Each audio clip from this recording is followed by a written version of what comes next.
Hello, I'm Lou Bloomfield and this is How Things Work. Today's topic, automobiles. Automobiles is actually a nearly endless topic, and we could do most of physics and many other sciences in the context of automobiles. But I'm going to concentrate on the key element within an automobile, its internal combustion engine. That engine takes fuel and air and burns them together to make hot burned gas. And that hot burned gas has energy in it only in the form of thermal energy. Well, the engine needs to produce work. It's the work that comes out of the engine that propels the vehicle forward. So how is it that an engine, an internal combustion engine, can take thermal energy in the hot burned gas and produce work from it? Isn't thermal energy the waste bin of energy, the most degraded possible form of energy, and therefore the most useless? How is it you can turn thermal energy into work at all?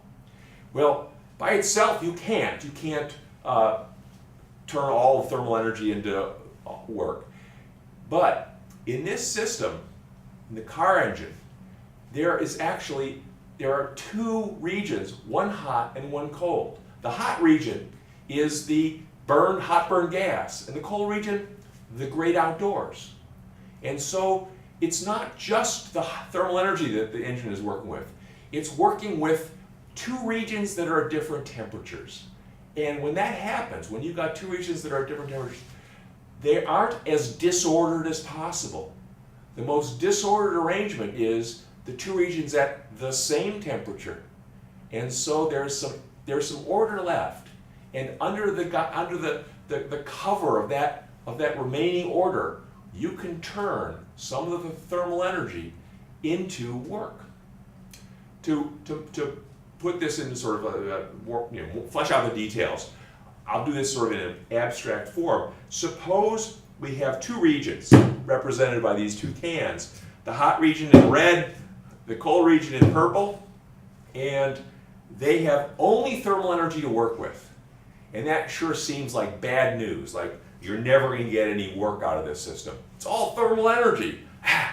But if I take the hot object and the cold object and touch them together, we know that heat will flow from the hot object to the cold object.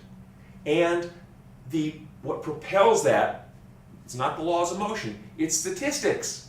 Statistical laws, in fact, the law of entropy, drives the movement of heat from the hot object to the cold object until the two objects are at the same temperature. And that flow of heat creates additional entropy. The total entropy of this pair of objects increases until it finally reaches a maximum. And the maximum occurs when the two objects are at the same temperature. So before I touch them together, I have a system that has less than its maximum possible entropy. And if instead of letting heat flow just willy-nilly from the hot object to the cold object, I'm clever and careful, and I let the heat flow the way it wants to flow statistically, but in a controlled fashion, I can divert a little bit of that heat and turn it into work, and still have the entropy of the total system increase as I let the heat flow.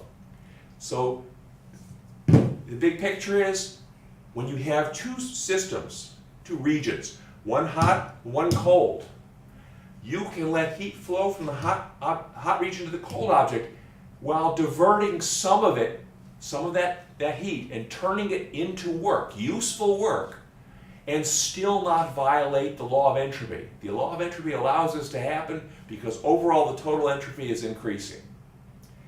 That kind of a system where heat flows from hot to cold and some of it is diverted and becomes useful work is known as a heat engine. And heat engines are everywhere.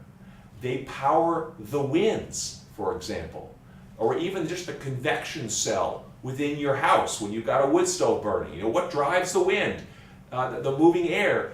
It's being moved around by buoyancy, of course, is involved, but really the source of energy is thermal energy. It's the hot object and the cold surroundings allow heat to flow from hot to cold, and some of it gets diverted and turned into work. So heat engines include things like steam engines, and they include automobile engines as well. So that's the big picture view. And to go even bigger picture, under the world of thermodynamics, we have heat engines, which are systems that take the flow of heat in its natural direction, from hot to cold, and divert some and turn it into useful work.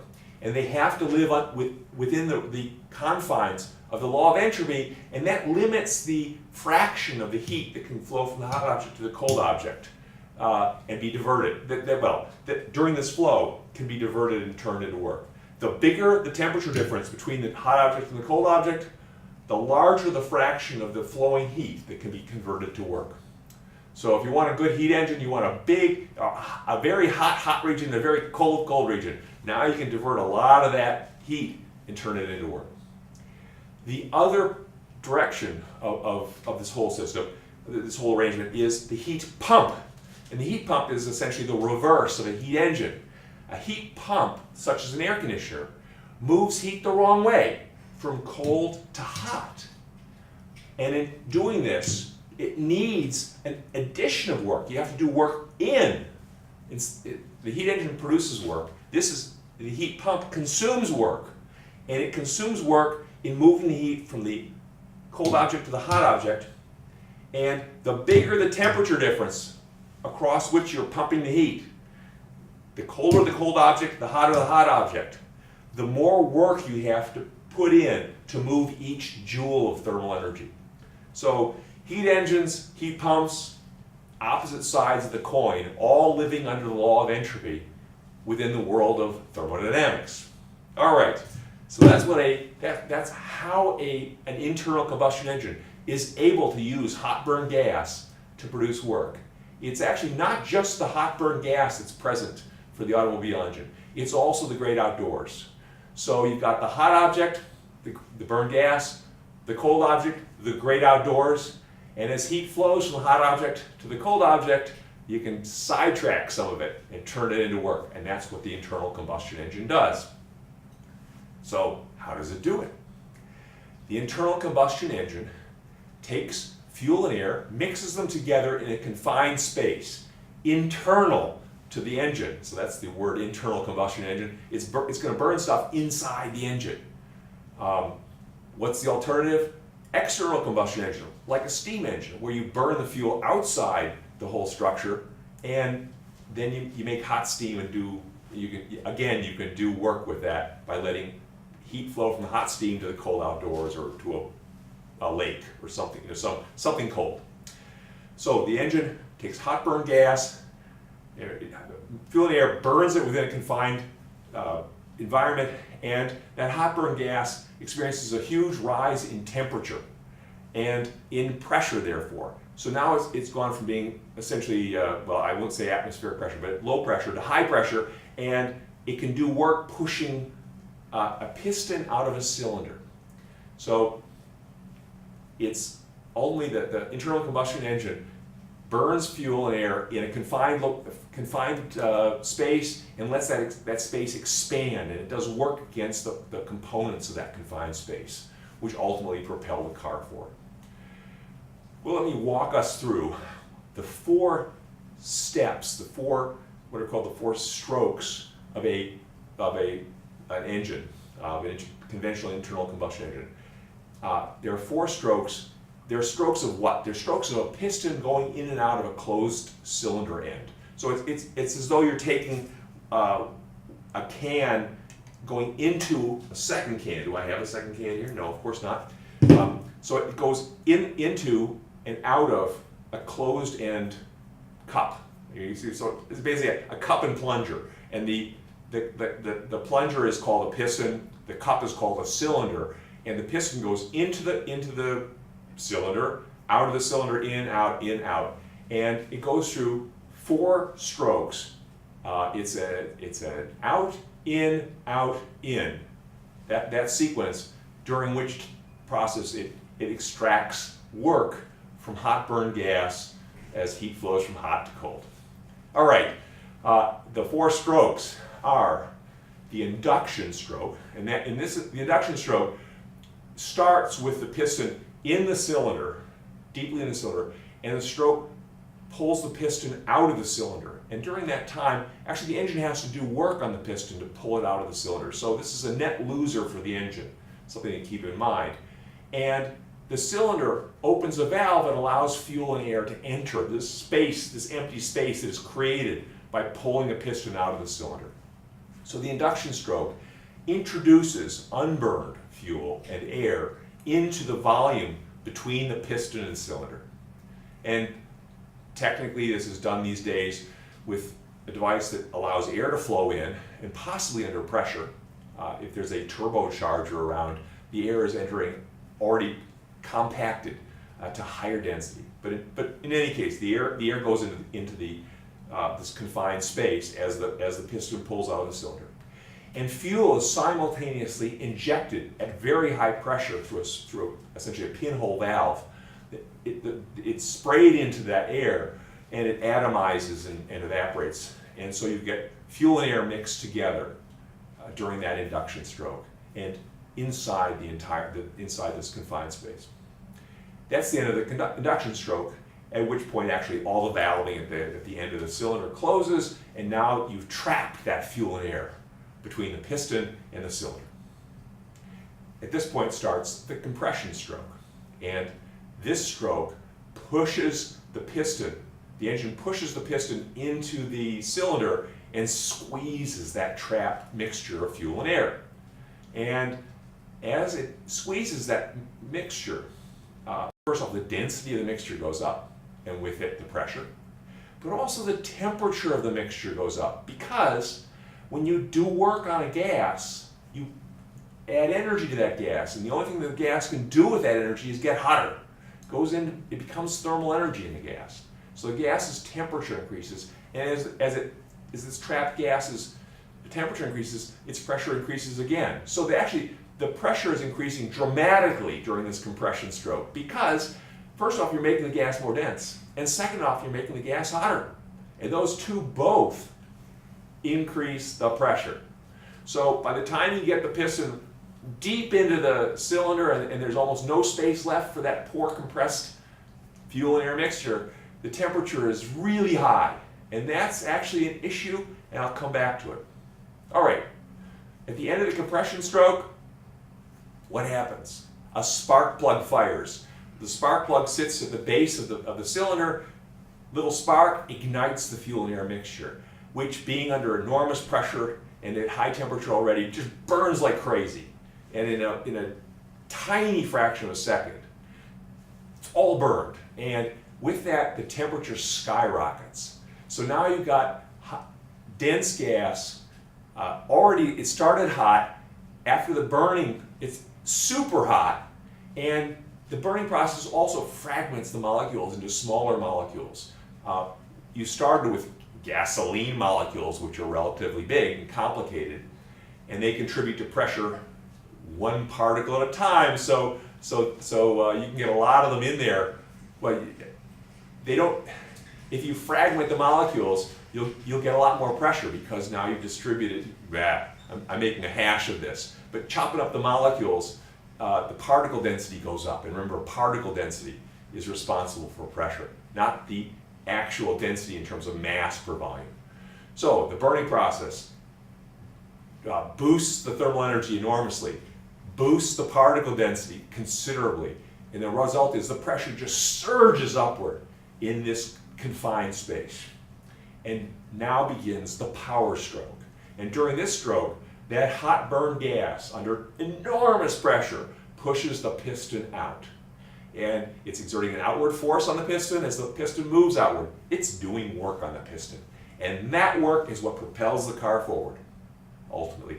Furthermore, it also provides the power that drives the engine through the other three strokes, this piston cylinder through the other three strokes, which are all energy losers. They all require work. They don't provide it, they consume it. So the power stroke, it pushes the piston out. And at the end of the stroke, the fuel and air mixture is considerably occupying much more space, and having done work on the piston, it has used its thermal energy to do this, so it has gotten cooler. So the fuel and air mixture, the burned gas, experiences a dramatic drop in temperature as it pushes the piston out. That's the end of the power stroke. The next stroke is the exhaust stroke. And at the start of the exhaust stroke, some valves open at the base of the cylinder that allow the gas inside to escape and ultimately to go out into the atmosphere. And to help the gas leave, the piston is pushed back into the cylinder where it squeezes out the gas that remains until there's pretty much nothing left. And it now, when the exhaust stroke is over, it's time to begin the induction stroke again. So this 4-stroke sequence occurs over and over again in the piston cylinder pair. And a normal engine, typical engine, has more than one piston cylinder pair, typically 4 or 6 or maybe even 8. And that means that they're arranged in a cycle, in a sequence, so that there's typically always one piston cylinder pair going through the power stroke at any given time. So that piston cylinder pair acts as the source of power that run the other cylinders if they happen to be in these strokes that are consuming work, that need work rather than provided. So if we focus again on one cylinder piston pair, the piston's going in and out. It's got there's a power consuming stroke as it sucks fuel and air in. Then it's got a power consuming stroke as it compresses the fuel and air to high pressure, density, and temperature, spark.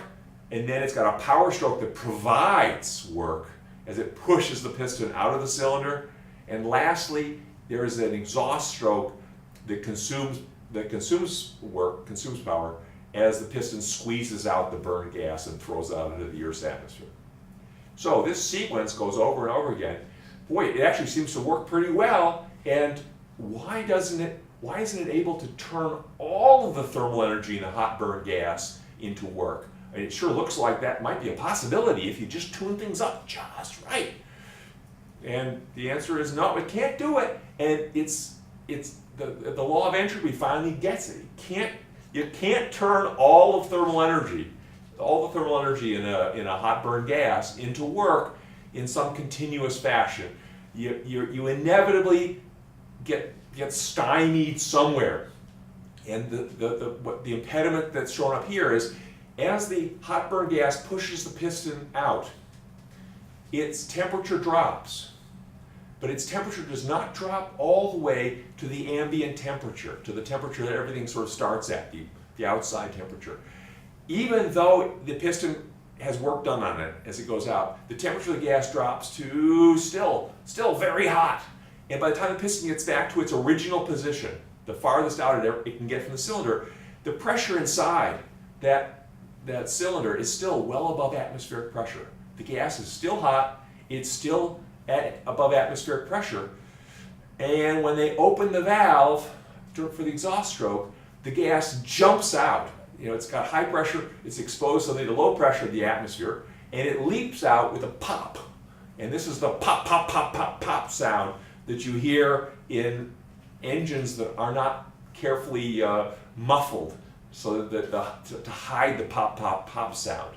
Mufflers, their job, the purpose, the reason, is to try to smooth out the pulses of gas shooting out of the engine cylinders at the start of their exhaust strokes, so that you don't hear the pop, pop, pop sound. It's more of a whoosh sound. And it's not imperfect, but they help. If all the cars drove around with no mufflers, it would be a loud world. Okay, so the gas, if you expand let the piston push out to return to its normal position, the gas inside is still hot and it's still under pressure. And you're stuck. What are you going to do? You got to release it. It comes out as hot gas under pressure, and some of that heat then flows out into the great outdoors and is lost. It's basically, this is the heat the engine has to reject as it flows from hot to cold. Some heat has to make it all the way from hot to cold and go out into the great outdoors. You can't divert all of that heat and turn it into work. You can only divert some of it. The hotter the hot object, the colder the cold object, the larger fraction you can divert in a heat engine, but you can't get 100%. The law of entropy totally refuses to allow that to happen. So what can you do? You can play with how far out the piston is allowed to go, but even if you let the piston go farther out than it started, and therefore let the gas do more work on it and have its pressure and its temperature drop, you will never get to the point where it reaches the piston. As the piston moves out, you simultaneously get the gas to reach ordinary ambient temperature and ambient pressure, atmospheric pressure. The gas will never achieve that simultaneously.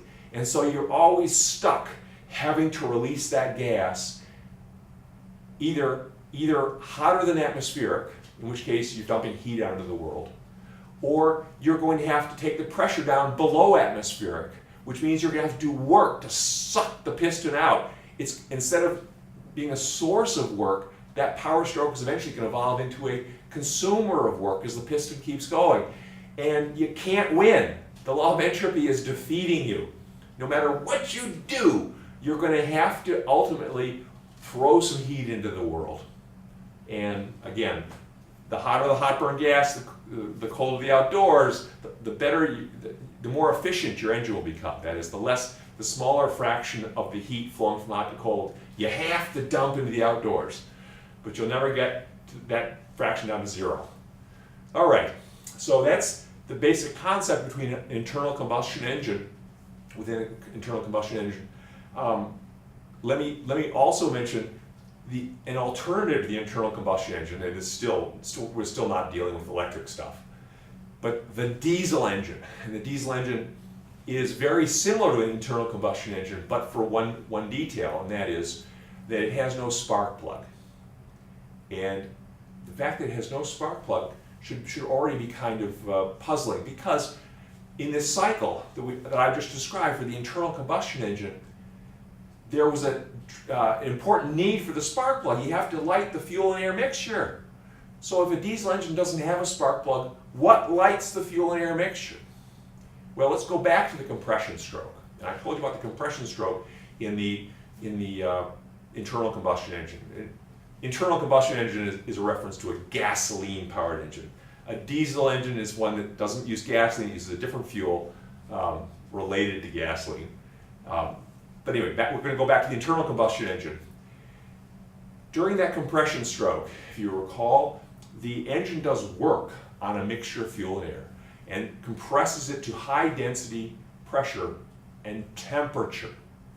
The act of compressing a gas involves doing work on it, and its temperature goes up. And if that temperature goes up too high, something bad happens in the internal combustion engine. The fuel and air mixture ignite spontaneously. They do not wait for the spark plug to light them. They go on their own. That premature ignition of the gas is called pre-ignition or knocking. So when an automobile engine, a typical internal combustion engine, knocks or experiences pre-ignition, what's happening is the fuel air mixture are igniting spontaneously. They are failing to wait for the spark plug to fire it and ignite them. So they're igniting at the wrong time. They're igniting while the mixture is still being compressed. And that means that the last moments of the piston moving into the cylinder are against a tremendous outward push of the burned gas. And the engine hates this. This is hard on the engine. So it's not a desirable arrangement. You do want the engine, you want the fuel air mixture to wait, to be ignited at the right time by the spark plug. Well, how do you do that? The fuel air mixture do get really hot. Well, the gasolines that we use in internal combustion engines have been engineered, chemically engineered, to be hard to ignite. And the standard measure of how hard it is to ignite the fuel and air mixture based from a particular fuel, the measure is known as the octane number, a familiar number when you purchase gasoline at the gas station. The higher that octane number, the harder the fuel is to ignite, and the higher the temperature at which this compression the higher the temperature that this compression has to reach before the fuel air mixture ignites by itself. So regular gas ignites at a high but not super high temperature.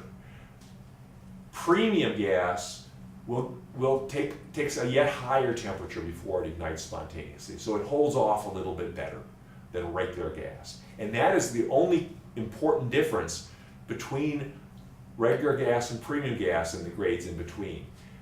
You're picking how hard it is to light that gas on fire, how hot you have to get before it ignites. And most cars are engineered to work properly with regular gas. That is, they do not pre-ignite when they use regular gas, except in extreme circumstances when you're going up a very steep hill and making the engine work as hard as it possibly can. There are some engines that are sort of high compression engines, high performance engines that do require premium gas. But if your car runs properly on regular gas, use regular gas. There is no value in using premium gas in a car that runs on regular gas. It's a waste. So, public service announcement, use the least expensive version of the gasoline that allows your car to operate properly, that is without much knocking, rare knocking only. Incidentally, you can hear knocking in your car. That's the pre-ignition as kind of like marbles rattling around inside the engine. Sounds. And anyway, in the old days, that would happen in an improperly tuned engine where the settings are wrong. The modern cars are so electronic and automated that the settings are rarely or never wrong, and therefore you rarely get knocking anymore in a car that's designed for regular, that is operating on regular gasoline. Okay, so the whole idea of knocking it involves this pre-ignition process, and it's to be avoided in an internal combustion engine. In a diesel engine, it is not avoided, it's actually used. The diesel engine follows the same four-stroke idea, but it's a little different. It doesn't add the fuel during the induction stroke, just the air. So the cylinder is full of air only when it begins the compression stroke.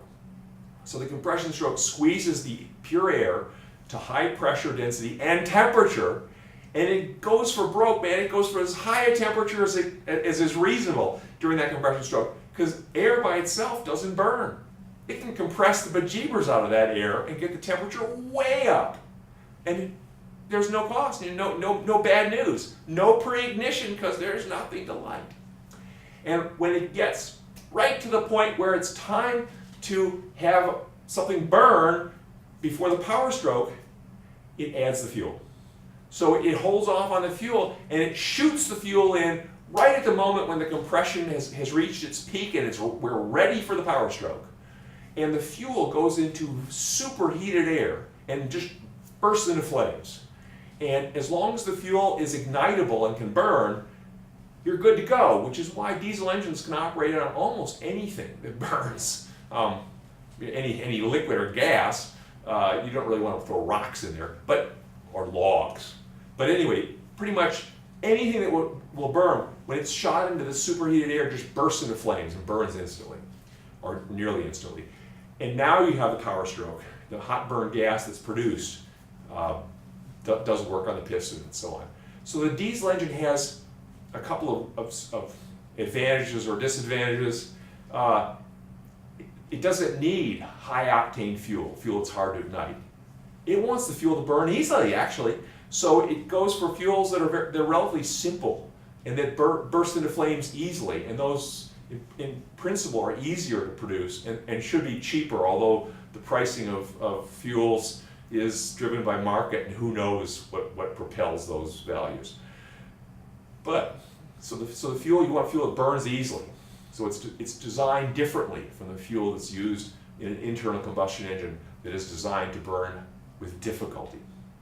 The other thing about the diesel engine is, because it adds the fuel at the last minute, it is possible that the fuel will not burn quite perfectly.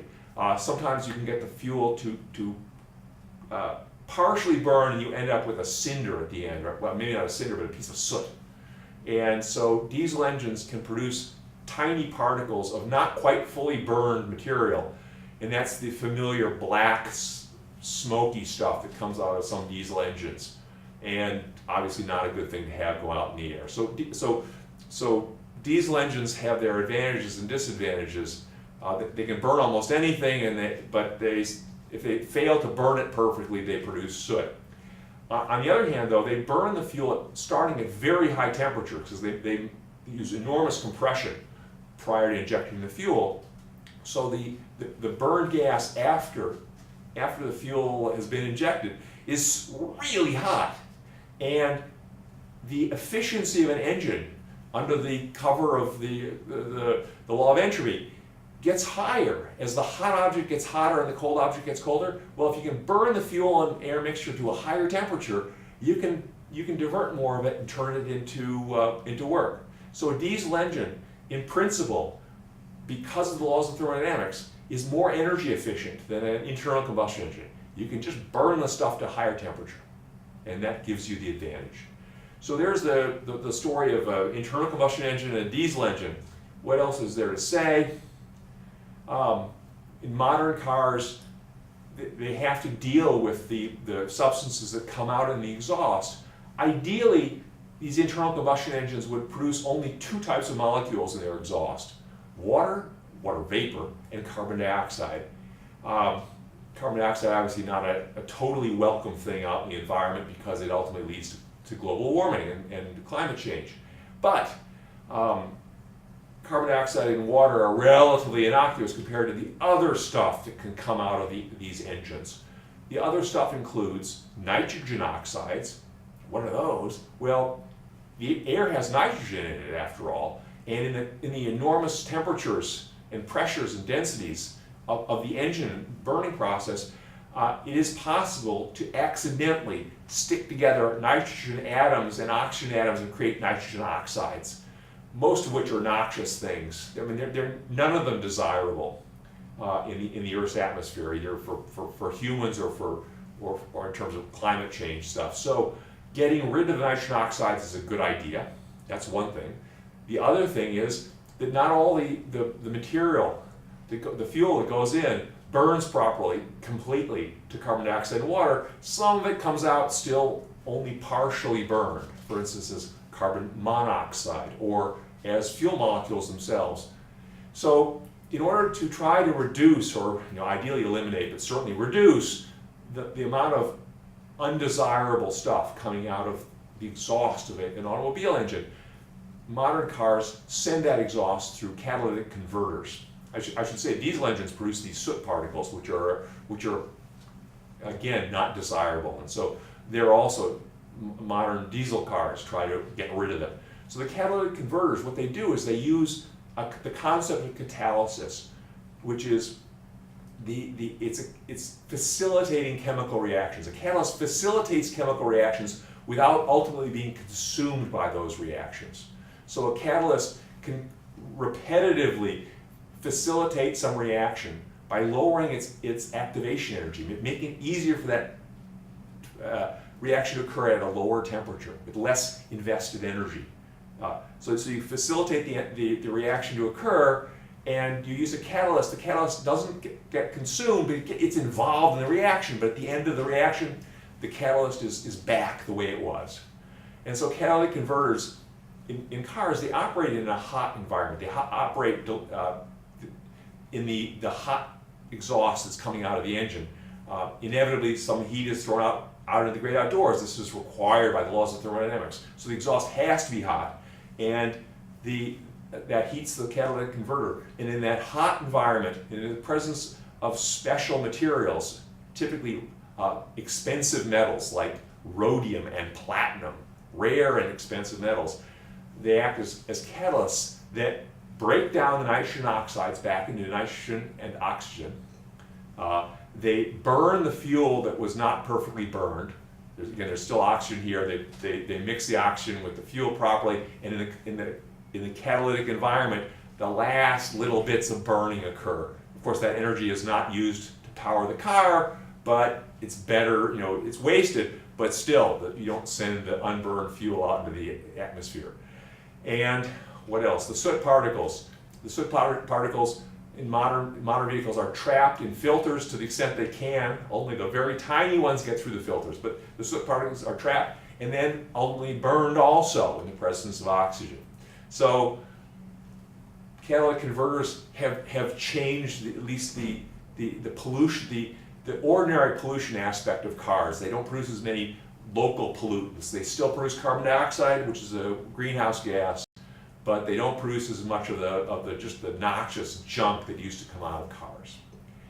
So with that then, I'll just remind you that the key issues, from my perspective, the physics issues in a car are the ones of the thermodynamics, and the fact that the car, despite the fact that it burns the fuel and air to create a hot burn gas, an act which by itself destroys an awful lot of order that was present in the fuel and air before the burning, it still manages to take that hot burned gas and the thermal energy that's in it, it still manages to take that thermal energy and convert a decent fraction of it into work.